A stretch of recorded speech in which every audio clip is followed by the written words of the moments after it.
Oil pumps, standard, high pressure, high volume, full raceability goodness. What do they do and who cares? Well, we're gonna find that out this time on Engine Masters.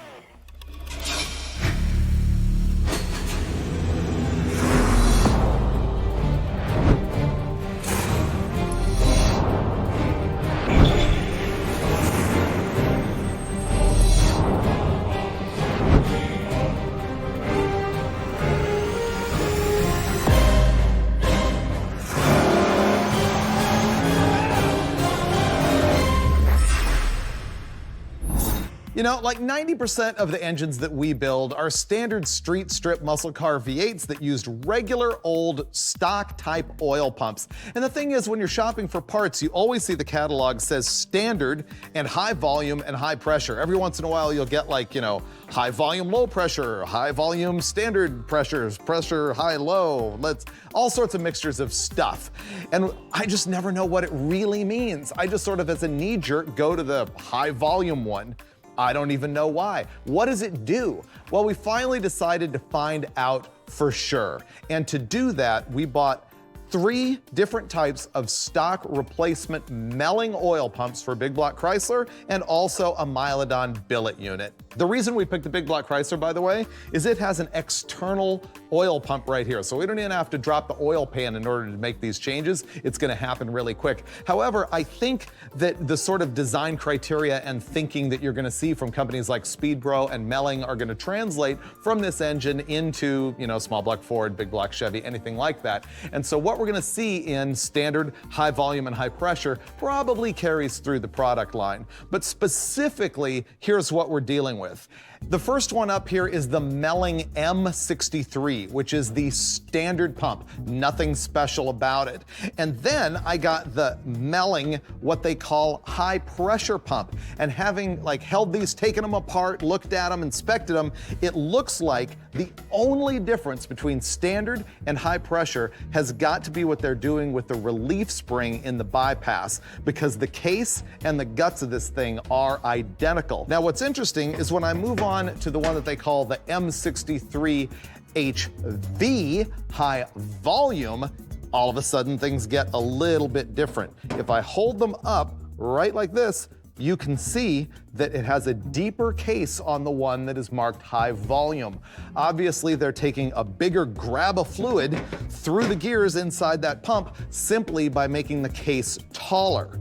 So those are my 3 Melling pumps. And then the other thing that we did is that we got a Mylodon billet pump.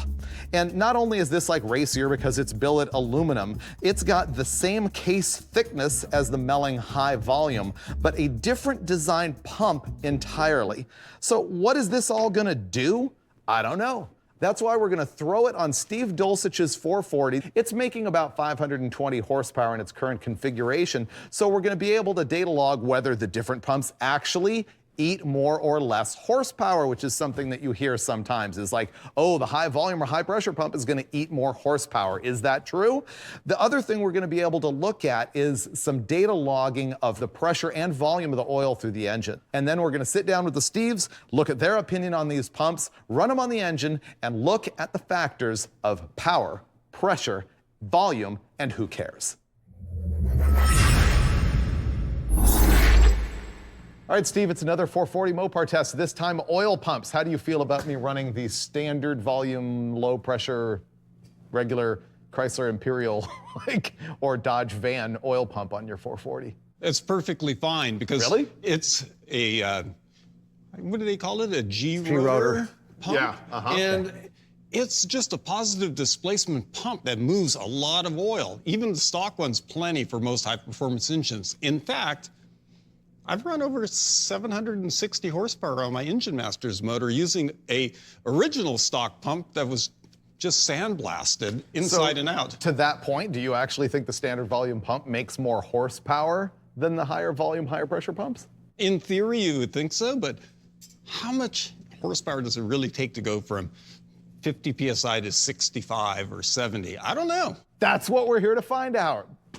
See how he just walked right into that? No, It's almost like he set up the show for us. So what temperature do you want to run the oil at for all of these tests? You know, I think if we get it into the 150, 60 range, I think that's reasonable. As long as we're the same, it can be 130. As long as we do it the same on every oil pump, I'm thinking 150 is probably reasonable. Yeah. And after that, there'll be pretty much no rocket science. We're going to look at oil pressure, oil volume, and we'll be monitoring the temperature just to make sure that our testing is consistent. And of course, we'll also look at the horsepower and torque so that we'll know maybe if these pumps are actually eating power, if it's actually in a window that we can actually measure and repeat. Good question to answer, because how much does it really matter? I mean, is the whole window of high pressure to low pressure just 2 or 3 horsepower, or is it 10 horsepower? That's a big difference. It's 2 or 3 is my guess. Yeah. But hey, we won't know until we try, which is what we're about to do. So I guess fire it up, warm it up, and we're gonna start with our standard, regular old low pressure, low volume pump. Standard Off I go.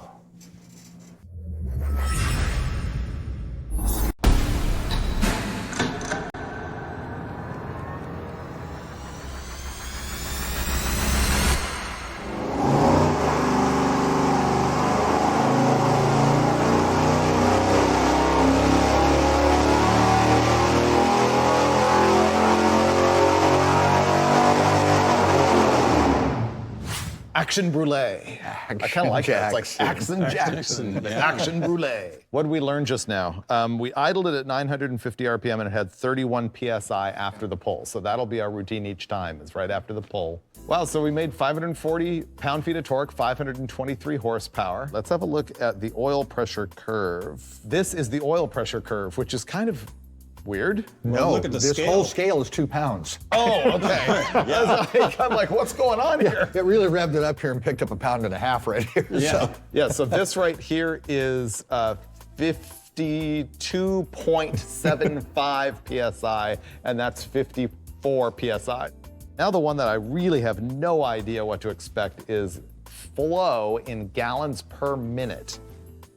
Okay, 4.9 gallons per minute at peak, but once again, this scale is 4.5 gallons per minute to 4.9. Yeah. So that's essentially a flat curve. A couple of quarts there. Yeah. Is there any other data that we need to look at? I mean, we've got idle pressure, we've got pressure at RPM, we've got horsepower and torque, gallons per minute. We're maintaining, I mean, the temperatures, it's pretty tricky. I ended up making the run at 146, 151. I'm only gonna be able to keep it within 1 or 2 or 3 degrees. You know, That's it's pretty just hard good, keeping Steve. them both that close. You know, what surprises me the first time I had done a test like this was how much oil that really is. How much is it, Steve-O? Well, it's 5 gallons. I mean, in a minute. Per minute, yeah. That's a lot of oil. That's when you look at the 2.5 gallons clearances in and 30 things. seconds. Yeah. I right. guess we got nothing to do but go swap on what? We have an option of high volume or high pressure. Well, I think the clear choice here is you take the high pressure pump and put that on next. Yeah. We're gonna go put on the high pressure pump.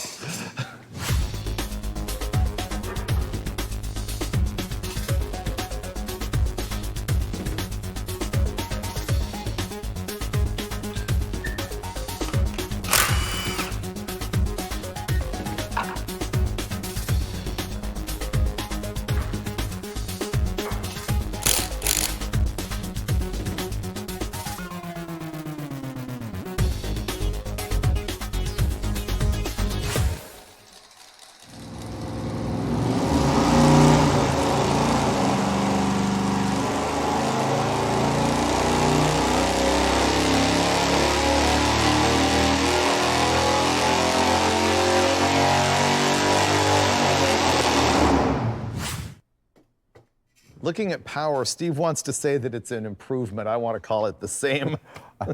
I have to say it's the same. I mean, we're talking 1 horsepower to 520. It's like, Yep. The power actually is now 543.1 pound-feet of torque, 524.5 horsepower, which is a very minor improvement on the range of 0.2%. But you can definitely look at that data and say, it didn't soak up a whole bunch of extra power to run It didn't higher make pressure. power, didn't soak power, exactly. So Yeah. that's not the story here. The story is going to be much more about the pressure and volume. You already checked the idle pressure at 950 RPM? Yeah. And? 32 pounds. And we had 31 before, so that's Let's call that the same. We made 54 PSI at peak with the standard pump on the thing, and this made 75.9. So it's regulated at a different pressure, basically, is what you can say about it. And once again, in case you're freaking out at this curve, the scale here is from 74.9 to 75.9. Yeah, that's- So, I mean, from here to there is 1 pound. So the data, there you go. You compare the two with our older pump, with the standard pump, versus the high pressure pump, and you can see they're both flatlining all the way out. It's just you get 22 or 3 more PSI with the high pressure pump. How about the oil volume, gallons per minute? It does flow more. It flows more, 6.1 gallons per minute at peak. So our standard oil pump, we saw 4.9 gallons per minute at peak. And with the high pressure pump, it's 6.1. So it's flowing more. However, After the bypass. After the bypass. Not before the bypass. I bet you they're both flowing the same. It's just we can't measure it. This is kind of what I was getting Yeah. to, because the extra gallons per minute are bypassing on the low pressure pump, and they're not bypassing on the high pressure pump. They're going through our filter where we're measuring it. Yeah, more accurately, they're both bypassing. It's just the high pressure pump bypasses less. Probably. You don't know that for a fact. Well, yeah, that thing will make 100 PSI. It'll keep going up as RPMs go up. It wouldn't just stop at 75 and call it a day. It's just the spring opens right. at that, Yeah, you're at right. that point, and that's where that one's regulated at. Yeah. And really, all I wanted to get to, aside from all of the science behind it, is what does the pump do when I bolt it on the motor? Well, what it does is it makes more volume and more pressure. Yeah. Well, I kind of take back what I said about I was perfectly satisfied with 55 pounds in the stock pump. I like that better. That rule of thumb of 10 pounds per 1,000 RPM, I think holds pretty true. This doesn't go to 7,500, but I'm a lot more comfortable with a flat curve of 75 than 55 in an engine like this. Yeah. Yeah. Now we find out what happens when we do the advertised high volume pump. Did they mess with that so that it has more flow but more bypassing? But that's got to make more pressure, right? If we're going to see a loss in power, I think it's with that pump. That'll all become crystal clear in just a moment when we install it and go run it on the 440.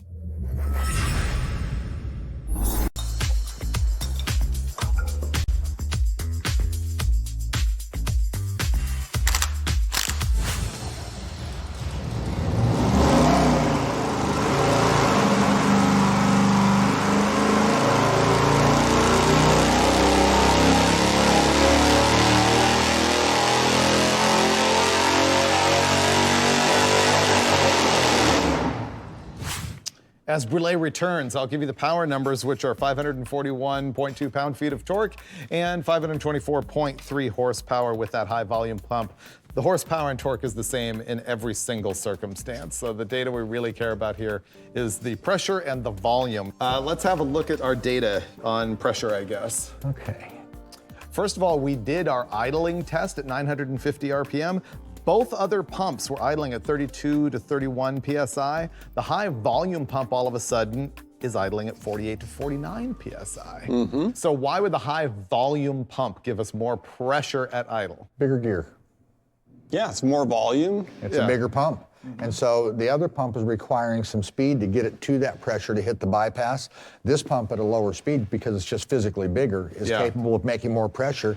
But I believe it also hits that same bypass spring that the other pump has. Right. But it happens sooner. Right. Right. So now you've got this really flat curve where it goes from 50 to 70 instead of 30 to 70 or 75. And how about the pressure up at RPM? 75, 76. It's pretty flat curve. Yeah, we're within a pound here, Yeah, because I suspect that both of the high pressure and the high volume pump have the same bypass arrangement spring. They must. That's what I'm guessing. It's the pressure. same spring because one just gets there a little later. Yeah. Can we compare the pressure curve of the high volume versus the high pressure to see if it affected the curve at all? Now, Once again, our scale is not very much here. We're talking 73.5 to 76. So yeah, that's got to be when that relief valve opens. Yeah, and then it starts to recover. But that's within production tolerances. I mean, essentially, I would call that identical results as far as most of the curve. It's 75 PSI. Guessing if the pressure curve's the same, the volume curve's going to be the same too. well, one would think that those two kind of, Maybe mirror except one for the another. very bottom of the. Oh, For a no, given we're starting hydraulic at fluid. 3,000 RPM, so yeah, it's going to be the same. And there you go, they're identical because Yeah. the pressure Yeah. is the same. Yeah. If the hydraulic fluid's the same and the orifice or the engine passages are the same and the pressure's the same, then the volume's got to be the same. Particularly where we're measuring it, because we're measuring engine oil pressure Right. and flow and not oil pump pressure and flow. So That's those what I two was things trying to being say separate, earlier, but I know. couldn't actually say. Yes. Yeah, just to clarify that, because we're measuring at the back of the engine. So we're seeing what The the engine bearings The are engine seeing. is seeing. Yeah. Yeah. And it's interesting, it tells me not to sweat over power losses, No, there's getting no a power higher loss. powered or a higher volume pump. If there is, I mean, I've seen small changes before, but it was with big changes in pumps. It was like going from a small block Chevy pump to a big block Chevy pump. And that's a huge difference, and it was still a pretty small change. But the question for me that's left actually is, I mean, this is all pretty straightforward. Why would you ever buy the high volume pump? Like high volume, high pressure, why would you buy one over the other I'm one? kind of with you. The other one packages better. It's a little shorter. It's a little smaller. It's Lighter. probably less expensive. Yeah. I always used to shy away from high pressure pumps, and I'll be honest with you, it's because I didn't know. Yeah, I now just we didn't know know. how they function. This is good Yeah. information. Wow, you guys do. We always went high volume, but I have no problem whatsoever with 30 pounds of oil pressure at idle. I think that's more than adequate. I like the higher oil pressure at bottom RPM. Meaning like you would pick the high volume every pump every because time. it has the higher pressure. Every time. Yeah. Yeah, hands down. I guess the last one to test is the super trick billet oil pump.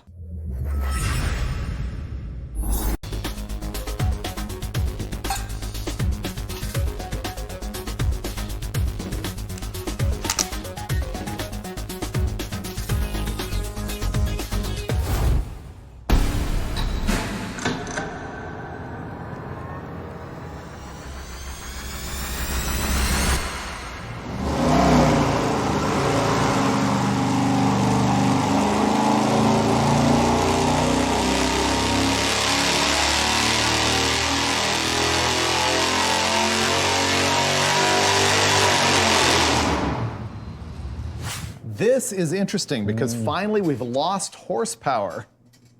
Yeah. Maybe we hurt your motor. I don't think so, David. Hopefully not. Maybe we'll find No, another we're good. explanation. The power numbers are 538 pound-feet of torque, and the big one that we noticed right away was 516.8 horsepower, down from, 524. Yeah, 7, 8. Yeah, 7 or 8, which seems reasonable for maybe a power loss, but how come? What did the Mylodon pump do pressure-wise? We know that it made 43 PSI at 950 RPM idling, which as a comparison, we saw 31 to 32 with the standard pump and the high pressure pump. We saw 48 or 49 with the high volume Melling pump, and we saw 43 with the Mylodon pump. But how about up at RPM? We're seeing 80. Pretty consistently 78 to 80 PSI from the Mylodon pump. I think it's moving so much more volume, it's like cramming a bunch through the bypass. Well, let's keep this in mind.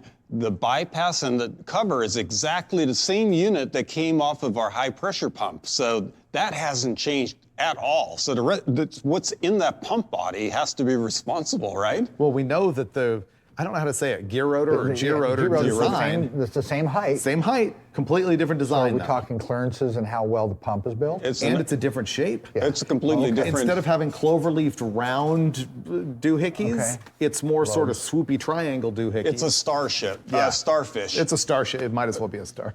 starfish. No, not a starship, a starfish style rotor rather than a clover leaf. It's completely a different design. Okay, I Yeah. didn't look at the gear, so the lobes are different shapes. Yes. Yeah. So one lobe is obviously capable of making more pressure, and I have to believe that quality of pump, the clearances and All everything that. are way better.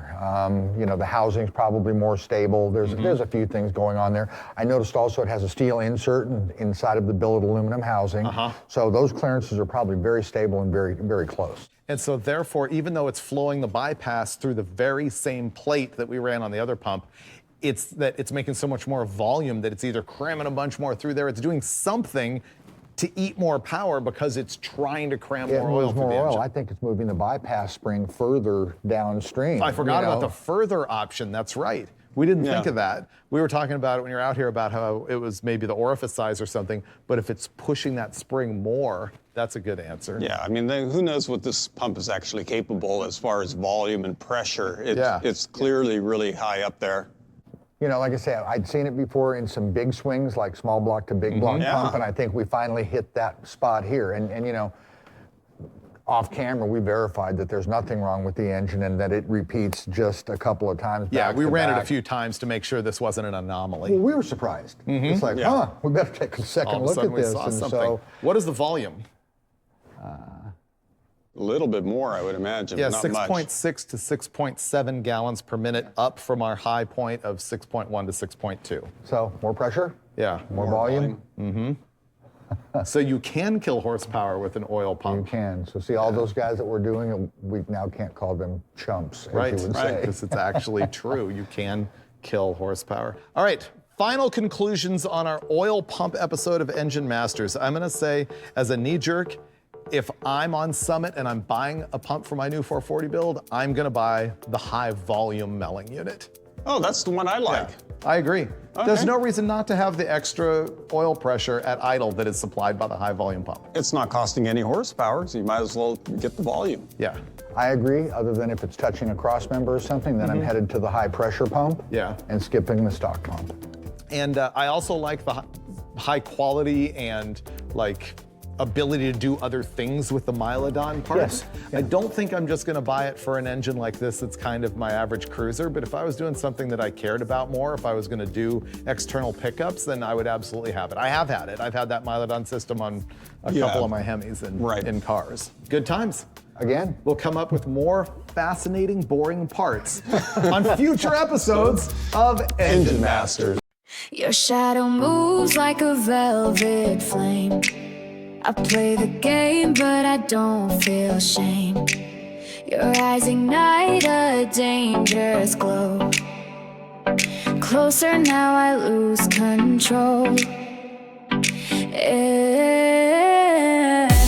Electric heat, it's pulling me in. Dancing on fire, let the night begin. Your touch is a spark, it's lighting my skin. Electric heat, we're lost in the spin.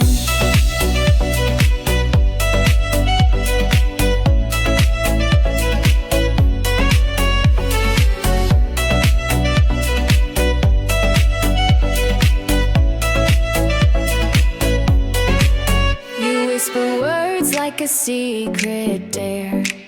I'm tangled up in the thrill we share. The rhythm takes us, it's wild and free. No turning back, it's just you and me. Electric heat, it's pulling me in. Dancing on fire, let the night begin. Your touch is a spark, it's lighting my skin. Electric heat, we're lost in the spin.